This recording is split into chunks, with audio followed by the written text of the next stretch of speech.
Karen boss desperately needed my uniform back the next day. No excuses. Posted by deleted. Okay, so a little backstory first. I'm a 20-year-old college student full-time, and I'm doing 23 plus hours a week on top of classes to make ends meet. I live paycheck to paycheck, and I have a car that I am and was paying off. I used to work in a McDonald's in my hometown, but since I moved to live on campus, which was 45 minutes away from my old job, I wasn't willing to make the commute.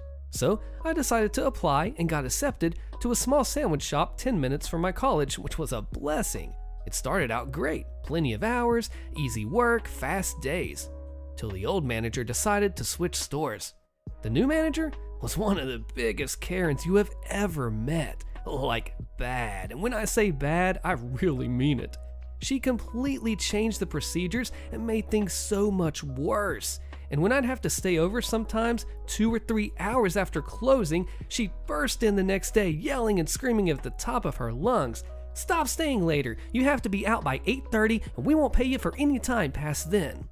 I had no choice because the list that she gave me to do to close out the store alone every night, may I add, was extremely time consuming. Especially with no help, I was expected to stop serving at 8 and do 5 people's worth of work in 30 minutes. It simply wasn't doable.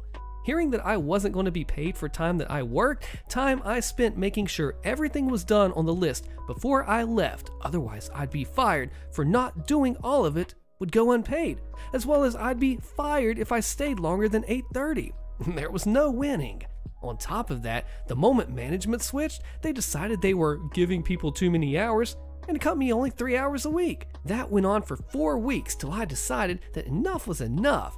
$45 work weeks wasn't even worth putting in the time and effort to even show up. So, on one of my weekends, I was with my parents off campus. I was due to work that day. 3 hours, of course, my only day that week. I was shopping near said sandwich shop, it's located inside a Walmart, and my mom and I were discussing for the last week how should I just quit, since it seems like they're just trying to fire me without saying they're firing me, wanting me to leave on my own so they wouldn't need to fill out paperwork. Right then and there, I decided, know what, screw this job, screw my entitled Karen boss. I sent her a text that I quit on the spot and to not expect me to come in that night for my shift. She texts me back ranting about how since I'm not giving her a 2-week notice, I'll never be able to work at one of those sandwich shops again. At that point, I didn't really even care. I had already give up my brand new car of only 4 months because I couldn't pay my loan and insurance. It was a nice car too, a white shimmery 2016 Hyundai Sonata. I love that thing. I told her at some point that week I tried to get the brand new uniform that, funny enough, they had just given to me the week prior, a whole 3.5 months after I started working there. But I warned her my classes run till right before closing. I didn't know when I'd be able to do so. She texts back in what I can only imagine the snarkiest tone possible. "No, I really need that uniform back tomorrow." I told her, well, I'm sorry, but that may not be possible due to my school schedule. I'm not willing to ditch a class to drop off a few pieces of clothing. She said, "No, you will bring it back tomorrow. Don't even try to lie to me. You were seen in store the day you quit. No excuses." Okay then, she said, no excuses. I didn't want to go into an argument with her over it. Well, and knowing that she herself would be closing that day and my classes ended at 8 exactly, well, I happily complied. I made sure that I'd arrive right as she was closing the lock on the gate. I was bringing the clothes in my reusable shopping bag. I had no throwaway bags, and since she can't take and claim my bag as her own, I was just going to give her the clothes one piece at a time. Knowing she would have to carry them out of the store, juggling them back home, made me happy. When it came time to deliver my uniform to her, all the stars seemed to align perfectly. I arrived at 8:30, caught her on the way out with the outfit, not even in a reusable bag to begin with.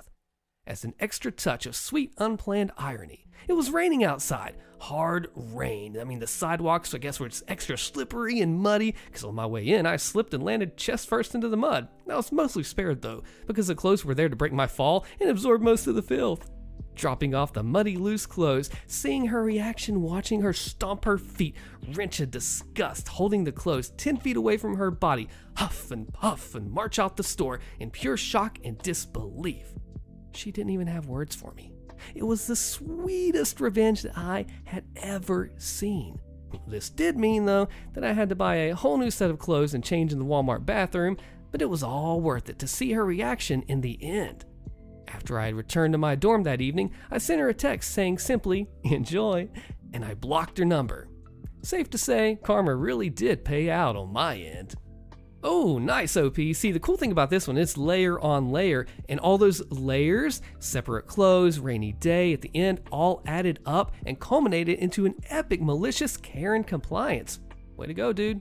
Security tells me no. Okay, it's no. Posted by Available Election 86. I work for a subsidiary of a Fortune 500 as a manager of a dev team. I have 7 people under me, think L3 people, very knowledgeable and driven to solve issues. We're all remote. I'm lucky my team is mostly great and we achieve the objectives we are given. One day, the new security manager decides that devs are not allowed to be administrators of their laptops. He writes a new company policy for it. It's a crap show for us. It means my team can't work on some applications that require administrative rights. Also, as devs know, some bugs need my guys to install and deinstall and reinstall the applications many times to make it work, changing only a few parameters each time. So I try to push back, saying that it might impact our service level agreements, but the security manager doesn't want to understand, and he just sends me emails with "No" in bold and caps. His boss is AFK, away from keyboard, for health reasons, so I can't escalate as I would have. The only way to make my guys work is that we need someone with the admin rights to unlock them when they need it. That admin is part of the support center. So, cue malicious compliance.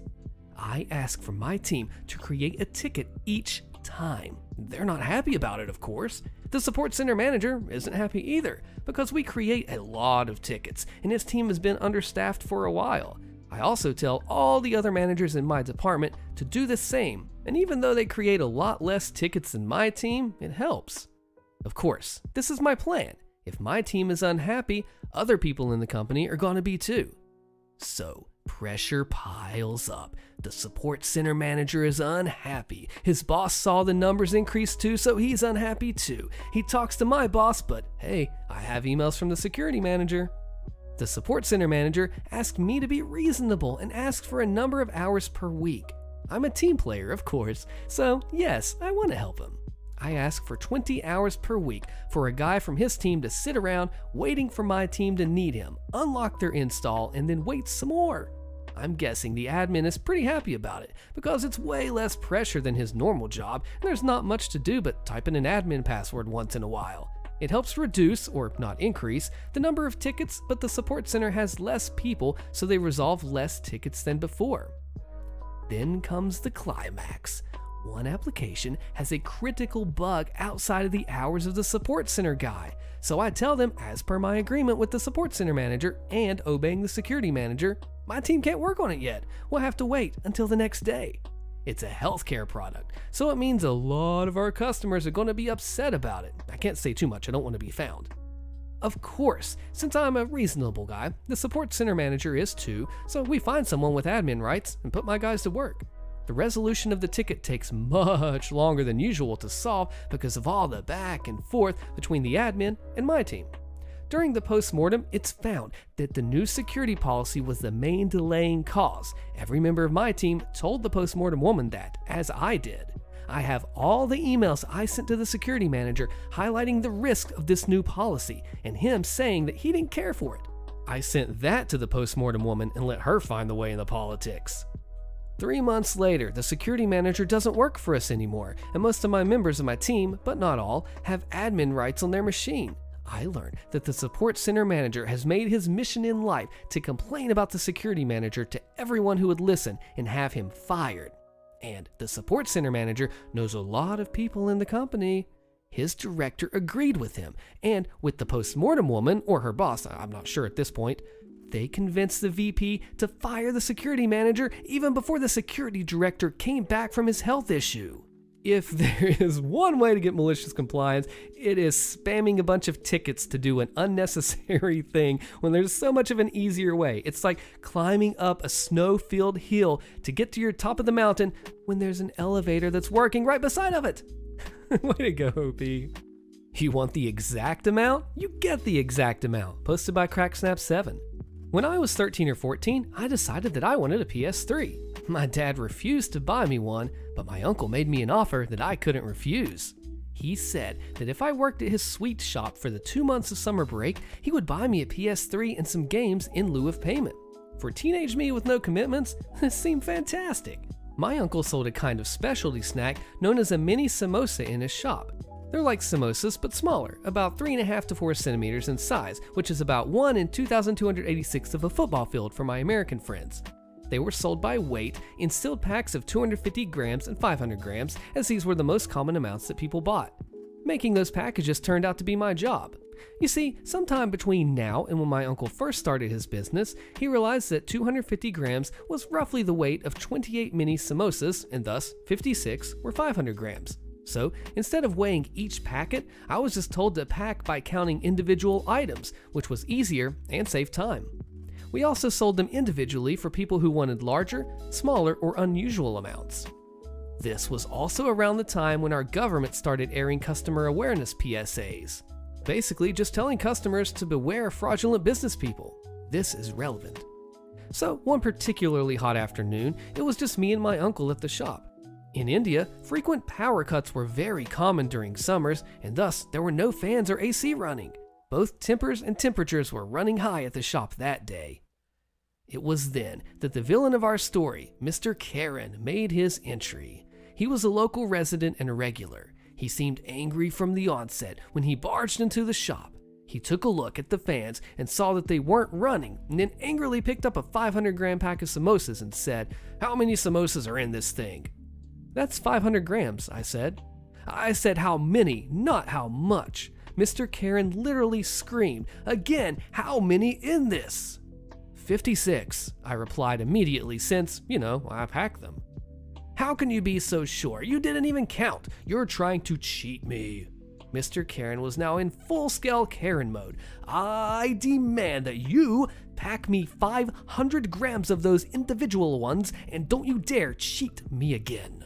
I looked over at my uncle, wet with sweat, fanning himself with yesterday's newspaper. He slowly nodded. I beamed with a huge smile. "Sure, sir, whatever you want."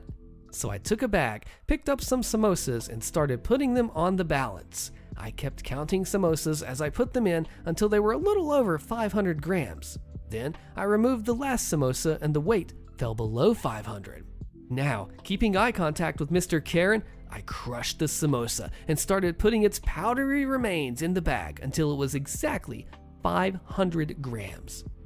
But wait, there's more. Mr. Karen apparently didn't seem to mind powdered samosa, but instead asked smugly, "So, how many samosas now?" 48, I claimed triumphantly. You see, sometime in the past, my uncle's old chef retired and the new chef made samosas with a little bit more filling in them. They looked the same size on the outside and only weighed a couple grams more each, and since he made them in bulk and also sold to other shops in the area, the price wasn't too much of an issue. So my uncle let it slide. But those couple grams added up on mass orders, and that is what Mr. Karen found out the hard way. He looked sheepishly at the pre-packed samosas and then at his own package and asked if he could buy the former instead.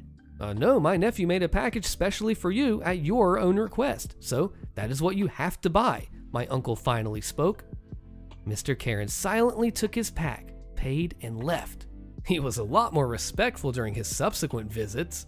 I was reminded of this story yesterday when my PS3 finally died. As evident, English is not my first language. In fact, it's not even my third, so please excuse any mistakes. OP is over here, knows more than 3 languages, measures out and maliciously complies with his uncle to make a lot more money from the shop and get a Karen out and busted? Way to go, OP. I destroyed Karen in the HOA. Click the video on your screen to watch it next and subscribe for more.